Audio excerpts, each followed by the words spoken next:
अस्सलाम वालेकुम my YouTube family, welcome back to my channel. I hope कि आप सब ठीक ठाक होंगे। आज की इस वीडियो में मैं आप लोगों के साथ बहुत ही ज़बरदस्त सी आसान सी चिकन बिरयानी की रेसिपी शेयर करूंगी। यहाँ पर बारिश हुई है और मौसम बहुत ही ज़बरदस्त हुआ है। मौसम के हिसाब से बिरयानी एक ज़बरदस्त सा मेन्यू है। तो उसके लिए मैंने 2 मीडियम साइज़ के प्याज ले लिए हैं। 5 से 6 अदद मैंने आलू ले लिए हैं। अगर आपको बिरयानी में आलू पसंद नहीं है तो आप इनको स्किप भी कर सकते हैं, लेकिन मेरे बच्चों को बिरयानी में आलू बहुत ज़्यादा पसंद है। तो मैं हमेशा ही बनाती हूँ, जब भी मैं बिरयानी बनाती हूँ उसमें आलू मैं लाज़मी ऐड करती हूँ। अच्छा, यहाँ पर आप लोगों को मेरे पकाने का अंदाज़ थोड़ा-सा डिफ़रेंट लगेगा और शायद आपको मुश्किल भी लगे, क्योंकि मैं जब भी कोई खाना बनाती हूँ तो उसकी जितनी भी प्रिपरेशन होती है वो मैं साथ-साथ ही करती हूँ। क्योंकि एक दफ़ा सारी चीज़ें काट के और सब सब कुछ तैयार करके रख के फिर पकाना मुझे बहुत ज़्यादा मुश्किल लगता है। ऐसे लगता है जैसे कि बहुत ज़्यादा टाइम वेस्ट हो गया है। तो इस तरह से मैं साथ-साथ पका रही होती हूँ और साथ में ही मैं किचन की और बहुत सारी सफाई कर लेती हूँ। यहाँ पर मैंने आधा किलो ऑयल लिया है और प्याज स्लाइस में कट करके मैंने इसमें डाल दिए हैं ब्राउन करने के लिए।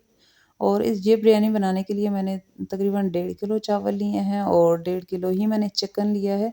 तकरीबन आधा किलो मैंने आलू यूज़ किए हैं। अब यहाँ पर मैं दही, टमाटर, सब्ज़ मिर्चें और लहसुन अदरक का पेस्ट बना लूँगी।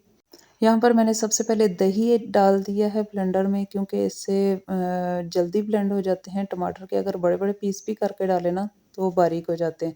वरना अगर आप सबसे पहले टमाटर डाल देंगी ना तो वो ब्लेंडर का जो कटर होता है उसके साथ ही फँस जाएँगे और मुश्किल से वो उसकी पेस्ट बनेगी।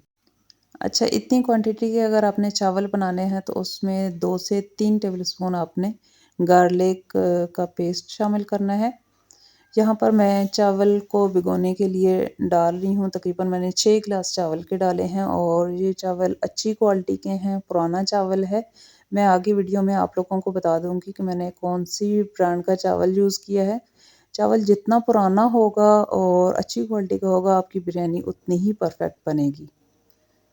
तो यहाँ पर मैं अच्छे से 2-3 दफ़ा पानी निकाल के चावलों को अच्छे से मैं धो लूँगी, ताकि इनमें जितनी भी मिट्टी वगैरह है वो निकल जाए। और तकरीबन 30 से 40 मिनट्स तक मैं इनको भिगो के रखूँगी। इस दौरान साथ-साथ में मैं प्याज को भी देख रही हूँ कि वो लाइट गोल्डन ब्राउन से हो जाएँ, तो मैं उनको निकाल लूँगी उसी ब्लेंडर में और इन सब की एक फ़ाइन सी पेस्ट बना लूँगी। और साथ ही मैंने चिकन को धो के सिरका लगा के रख दिया था तकरीबन 20 मिनट तक के लिए। तो अब इसी ऑयल में मैं चिकन ऐड कर दूँगी। अच्छा, यहाँ पर ऑयल बहुत ज़्यादा गर्म था तो मैंने चूल्हा थोड़ा-सा आहिस्ता करके जब सारी चिकन ऐड कर दिया तो मैंने इसको हाई फ्लेम पे लाइट गोल्डन ब्राउन होने दिया है। अच्छा, इसके साथ-साथ आप लोगों से एक रिक्वेस्ट है कि अगर आप लोग मेरे चैनल पे नए हैं तो प्लीज़ इसे सब्सक्राइब कर लें और बेल आइकन को लाज़मी प्रेस कर लें, ताकि जब भी मैं कोई नई वीडियो अपलोड करूँ तो उसका नोटिफिकेशन आप लोगों को मिल जाए।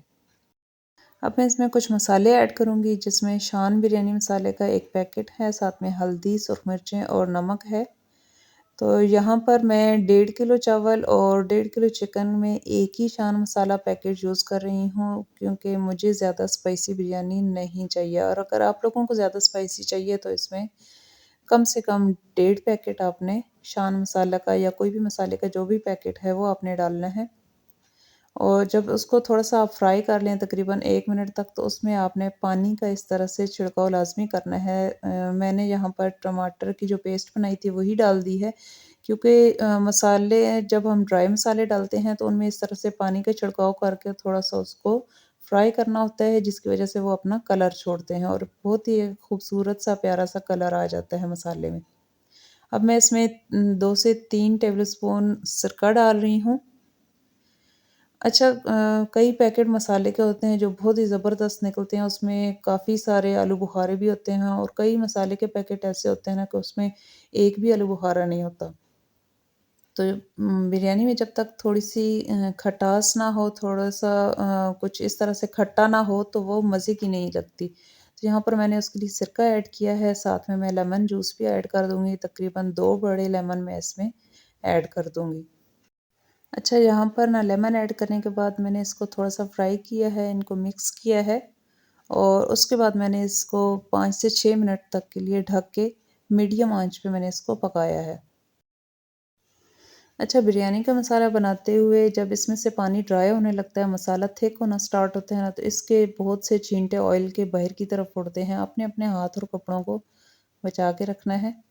अब यहाँ पर मैं इसके ऊपर गरम मसाले का पिसा हुआ गरम मसाला डाल दूँगी और इसको चूल्हे से मैं उतार दूँगी। अब मैंने चावल बॉयल करने के लिए पानी रख दिया है और जितने भी मैंने लेमन निचोड़े थे, उनके जो छिलके हैं, वो मैं इस पानी में ऐड कर दूँगी। साथ में 3 से 4 चम्मच सिरके की ऐड कर दूँगी। और साथ में ही मैं इसमें 3 से 4 चम्मच नमक की ऐड कर दूँगी। ये इसमें आपको ज़्यादा लग रहा होगा नमक, लेकिन जब हम चावल बॉयल करके पानी स्ट्रेन कर लेते हैं तो सारा नमक जो है वो निकल जाता है। अच्छा, मैं यहाँ पर कोयले का दम लगाऊँगी, तो जब चावल साथ में बॉयल हो रहे होंगे तो साथ ही मैं कोयले को भी चूल्हे पे रख दिया ताकि वो भी एंड तक गर्म हो जाए। यहाँ पर मैं रायता बना रही हूँ, तो रायते के लिए मैंने धनिया, पुदीना, साथ में न्याज़बो यानी तुलसी के पत्ते ले लिए हैं, 3 से 4 अदद मैंने लहसुन के जवे ले लिए हैं, थोड़ा-सा नमक डाल लिया है और इसको अच्छे से मैं पीस लूँगी। अच्छा, मैं चटनी हमेशा सिलबट्टे पे ही बनाती हूँ, मुझे इसका ज़ायका ज़्यादा मज़े का लगता है। मैंने इसमें 2 अदद मिर्चें भी ऐड की थी। अच्छा, यहाँ पर जब पानी में हल्का-सा बॉयल आना स्टार्ट हुआ तो मैंने साबुत गरम मसाले की 1 चम्मच डाल दी है और साथ ही मैंने सारे चावल इसमें डाल दिए हैं।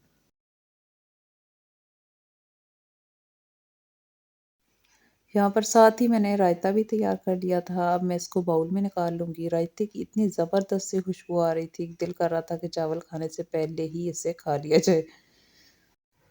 और साथ ही मैंने सैलेड भी कट कर दिया था।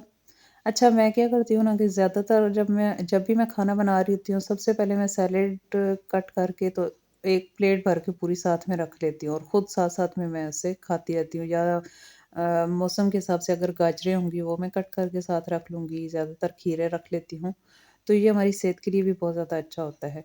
साथ ही मैंने चावल को भी देख लिया था ताकि वो ओवर कुक ना हो जाए। तो इस तरह से जब भी खाना बना रहे हों तो साथ अगर आप सैलेड का एक बाउल रख लेंगे तो किचन के बाकी काम के साथ-साथ आप सैलेड भी साथ में खा लेंगे तो आपकी सेहत के लिए अच्छा होता है और ये वेट लॉस के लिए भी बहुत ज़्यादा ज़बरदस्त है। अच्छा, तकरीबन चावल 70 टू 80% कुक हो गए थे, तो मैंने उनको स्ट्रेनर में इस तरह से निकाल लिए है। अच्छा, बाज़ लोग क्या करते हैं कि चावल इस तरह से बॉयल निकाल के और उनके ऊपर ठंडा पानी डाल देते हैं, ऐसा आपने कभी भी नहीं करना। उससे बहुत ख़राब हो जाते हैं चावल, जब गरम चावल के ऊपर ठंडा पानी लगता है तो। अच्छा, चावल को दम लगाने से पहले थोड़े से चावल इस तरह से डाल के तो उनमें दही फेंट के इस तरह से डाल देना है और उसको मिक्स कर लेना है। मैं बिरयानी को दम लगाते हुए कभी भी इसके नीचे सबसे पहले ऑयल नहीं डालती, उससे चावल एक तो हार्ड हो जाते हैं और थोड़ा ऑयली से होते हैं, वो मुझे पसंद नहीं है। तो इस तरह से जब आप दही नीचे डाल देंगे या लस्सी डाल देंगे, तो इससे चावल नरम भी रहता है और नीचे पतीले के साथ चिपकता भी नहीं है और बहुत मज़े का उसका टेस्ट होता है। यहाँ पर मैं 2 दफ़ा बिरयानी और मसाले की लेयर्स लगा रही हूँ। अच्छा, इसमें थोड़ा-सा ऑयल ज़्यादा था, मैं जब भी बिरयानी बनाती हूँ तो उसमें थोड़ा-सा ऑयल ज़्यादा रख लेती हूँ क्योंकि चिकन अच्छे से फ्राई हो जाता है उसमें और जो चिकन होता है वो टूटने का भी डर नहीं होता। तो यहाँ पर ये देखिए एक्स्ट्रा ऑयल खुद ही मसाले का निकल गया है ऊपर से। तो वो एक्स्ट्रा जो ऑयल होता है वो मैं बाकी की दूसरी हांडी में इस तरह से यूज़ कर लेती हूँ। अब बिरयानी को एक अच्छा-सा कलर देने के लिए मैं ज़र्दे का ऑरेंज कलर यूज़ कर रही हूँ। पानी में थोड़ा-सा कलर मैंने मिक्स किया है और इस तरह से चावल के ऊपर डाल दिया है और ऊपर मैं कटा हुआ धनिया और सब्ज़ मिर्चें कटी हुई इस तरह से डाल दूँगी और साथ ही मैंने इसको कोयले का दम लगाना है, तो कोयला भी गर्म हुआ हुआ है। इस तरह से मैंने एक काँच का बाउल रखा है और उसके ऊपर इस तरह ऑयल डाल के तो मैं इसको दम पे रख दूँगी। यहाँ पर मैंने बिल्कुल मीडियम टू लो फ्लेम रखा है पहले 5 मिनट और अगले जो 10 मिनट थे वो मैंने बिल्कुल लो फ्लेम पे इसको रखा है। तो ये मैं आपको चावल दिखा रही हूँ जो मैंने चावल यूज़ किए थे। अच्छा, बिरयानी को जब आपने दम पे रखना है तो टोटल 15 मिनट आपने दम पे रखना है, 5 मिनट मीडियम फ्लेम पे और 10 मिनट आपने बिल्कुल लो फ्लेम पे रखना है और उसके बाद आपने चूल्हा बंद कर देना है और तकरीबन आधा घंटा ऐसे ही बंद रहने देना है, उसको फ़ौरन से ढक्कन आपने नहीं उठाना। तो वो जो आधा घंटा अंदर स्टीम होती है ना, उसमें चावल पक के लंबा हो जाता है। थोड़ा बड़ा हो जाता है और बहुत अच्छा और प्यारा सा बिरयानी का ये देखें कितना अच्छा सा टेक्सचर आया है। अच्छा, मैं एक और बात बताना भूल गई थी, जब आपने बिरयानी के लिए लेयर्स लगानी है ना, तो चावल भी बिल्कुल गरम-गरम फ़ौरन से लेयर्स लगा देनी है और साथ में जो मसाला होगा उसको भी आपने अच्छे से गरम करके तो इसको लगा देना है, क्योंकि चावल और मसाला दोनों ठंडे नहीं होने चाहिए। उनकी गरम-गरम ही आपने लेयर्स लगा देनी है, उससे बिरयानी बहुत ज़बरदस्त बनती है। अच्छी बिरयानी बनाने के लिए आज की सबसे बेस्ट टिप्स यही हैं कि आपने चावल बॉयल करने के बाद उनको ऊपर से ठंडा पानी नहीं डालना और गरम-गरम चावल की आपने लेयर्स लगानी है और दूसरा आपने सबसे अच्छी क्वालिटी का चावल लेना है। ज़्यादा पुराना चावल सबसे बेस्ट रहता है। तो यहाँ पर ये देखिए मैंने इसे डिश आउट कर लिया है और क्या ही ज़बरदस्त इसकी लुक आई है माशाल्लाह से और उसका टेस्ट भी बहुत मज़े का था। तो ये थी आज की वीडियो। उम्मीद है कि आपको आज बहुत कुछ सीखने को मिला होगा। अगर ये वीडियो अच्छी लगी तो प्लीज़ इसे लाइक और शेयर करना मत भूलिएगा और कमेंट में मुझे अपना फीडबैक लाज़मी दीजिएगा। अगर आप लोगों ने मेरे चैनल को अभी तक सब्सक्राइब नहीं किया तो प्लीज़ इसे सब्सक्राइब करें, अपने फ्रेंड्स के साथ शेयर करें। आप लोग मुझे इंस्टाग्राम, फ़ेसबुक और टिकटॉक पर भी फ़ॉलो कर सकते हैं, जिनका लिंक मैं डिस्क्रिप्शन बॉक्स में दे दूँगी। अच्छा, बिरयानी में डिश आउट करते हुए अगर इसमें लेग पीस ना डाला जाए ना, तो मुझे ऐसा लगता है कि डिश में कुछ अधूरा-सा है। तो इस टाइम पे तो मुझे लेग पीस नहीं मिला, ख़ैर मैंने बाद में डाल के इसमें डाल के तो उसकी मैंने पिक्चर्स बना दी थी। तो वो पिक्चर्स अब मैं एंड पे डाल रही हूँ। अब यहाँ पर मैं आपको पतीले का नीचे वाला हिस्सा दिखा देती हूँ, चावल बिल्कुल भी इसके साथ नहीं चिपके। इस तरह से आप ऑयल की जगह दही का भी यूज़ कर सकती हैं। तो ये थी आज की वीडियो। उम्मीद है कि आप लोगों को अच्छी लगी होगी। मुझे दुआ में लाज़मी याद रखिएगा और अपना फ़ीडबैक लाज़मी दीजिएगा। मिलती हूँ नेक्स्ट वीडियो में, तब तक के लिए अपना बहुत सारा ख़्याल रखिएगा। वीडियो देखने का बहुत शुक्रिया। अल्लाह हाफ़िज़।